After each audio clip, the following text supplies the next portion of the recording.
හැමෝටම. බලනවද මේ මොකක්ද වෙන්නේ කියලා? මේ මොකක්ද දන්නවද?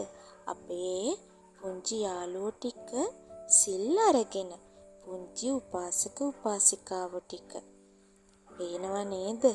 සිල් මෑණියොන්ගේ පාදෝවණය කරනවා. ඉතින් කට්ටියක් බලාගෙන ඉන්නවා.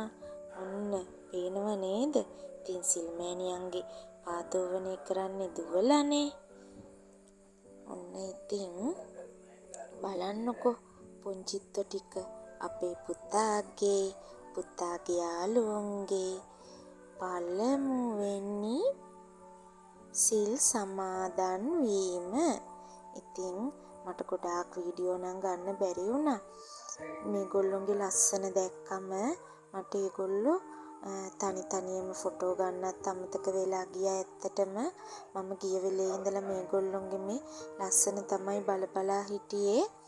ඉතින් අනේ මේ චූටි අය කොච්චර බලන්න හරිම හිත නිවෙනවා. ඔන්න බලන්නකෝ අපේ පුතා වඳිනව නෙමෙයි බඩ ගාගෙන වඳිනවා. බලන්නකෝ ඉතින් මේ බඩ ගාගෙන වඳින්නේ මගේ රත්තරන් පුතා. ඉතින් එදා පුංචි උපාසක මහත්තයෙක්නේ. ඉතින් ඔන්න යාළුවෝ ටික ඔක්කොම සිල් සමාදන් වෙන්න ලෑස්ති වෙලා ඉන්නේ. ඉතින් මේගොල්ලෝ හරිම හොඳින් සිල් සමාදන් වුණා. ඉතින් මට චුට්ටයි වීඩියෝ ගන්න පුළුවන් උනේ.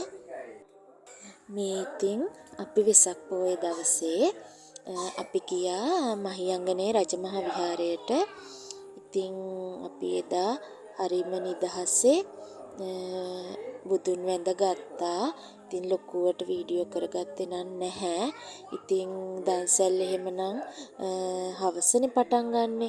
ඉතින් ඒ නිසා අපි දන්සැල් වලට නම් යන්න උනේ නැහැ.